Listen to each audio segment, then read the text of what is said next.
Lionel, je suis là. Bonjour à tous et bienvenue dans ce dernier numéro du journal des internationaux de tennis de Strasbourg. Dernier numéro car nous sommes vendredi, le jour des demi-finales. On connaît donc les deux têtes d'affiche de la finale des internationaux de Strasbourg. Version 2012, l'italienne Francesca Schiavone, la favorite du tournoi, rencontrera la française Alizé Cornet demain samedi en finale. Une finale que vous retrouvez bien sûr sur Alsace 20. Je vous propose d'abord, on va bien sûr revenir sur ces demi-finales. Tout d'abord, l'image du jour, c'était bien sûr le grand soleil qui régnait encore sur le central strasbourgeois aujourd'hui. Le soleil et le vent, vous le voyez sur cette image avec les drapeaux, qui a le vent qui a un petit peu perturbé les 4 demi-finalistes aujourd'hui. Le vent qui a finalement su dompter Francesca Schiavone, donc première qualifiée de cette finale strasbourgeoise. C'était le premier match d'aujourd'hui sur le central.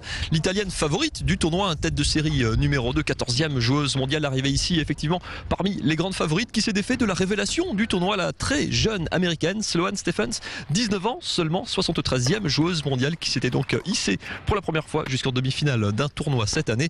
Sloane Stephens qui en plus a posé beaucoup de problèmes à l'italienne, qui a pris le meilleur départ dans ce match. Elle a rapidement mené 2-0, puis 3-2 avant que Francesca Schiavone ne prenne un petit peu la mesure de son adversaire. Les deux jeunes filles se sont retrouvées à égalité, 5 jeux partout, avant que l'italienne ne conclue 7-5. Un premier set très disputé. Et par contre, l'italienne a véritablement accéléré dans la deuxième manche, clôturé en quelques minutes 6-1. Ça a été beaucoup plus expéditif. Francesca Schiavone qui avait expédié ses premiers matchs 6-1, 6-2 ou 6-0, 6-3. Ça a été un petit peu plus long aujourd'hui. L'italienne est donc en finale du tournoi strasbourgeois de cette 26e édition des IS. Elle était évidemment tout sourire à la fin de cette rencontre. Eh bien,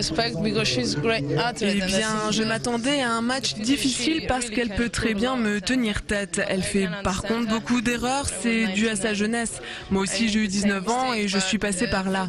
Aujourd'hui, le vent a rendu le jeu difficile, ce n'était pas un grand match, mais la chose la plus importante était de gagner. J'en suis d'ailleurs très heureuse. Par moments, j'ai réussi à produire un bon tennis, d'autres fois c'était moins bien, mais ça, ce n'était pas le plus important. J'ai réussi à trouver le bon équilibre et à retrouver mon jeu.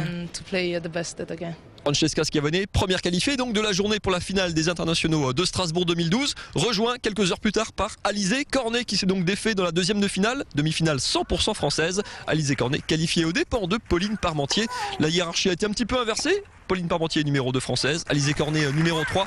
Alizé Cornet qui a su retourner une situation assez difficile et mal engagée. Elle était menée dans la première manche 3-0. Elle a perdu cette première manche 6-4 après avoir pourtant sauvé 3 balles de 7. Mais Alizé Cornet remporte donc les 2 sets suivants et remporte donc son billet pour la finale de samedi à Strasbourg. Elle aura le lourd privilège de succéder à Marion Bartoli, finaliste malheureuse ici en 2011. La Marion Bartoli qui avait dû abandonner en finale contre Andrea Petkovic. Alizé Cornet qui essayera donc d'être la deuxième française seulement en un quart de siècle, en 25 ans, à inscrire son nom au palmarès. La première et la dernière, c'était Aravan Rezaï en 2009. Le dénouement de cette grande finale entre Francesca Schiavone, l'italienne tête de série numéro 2 du tournoi, et Alizé Cornet, numéro 3 française. C'est sur le central strasbourgeois ce samedi. C'est un match surtout que je vous ferai vivre en intégralité. Rendez-vous samedi soir à 21 h sur Alsace 20. Je vous ferai vivre cette rencontre aux côtés de Jean-Roch Herbert.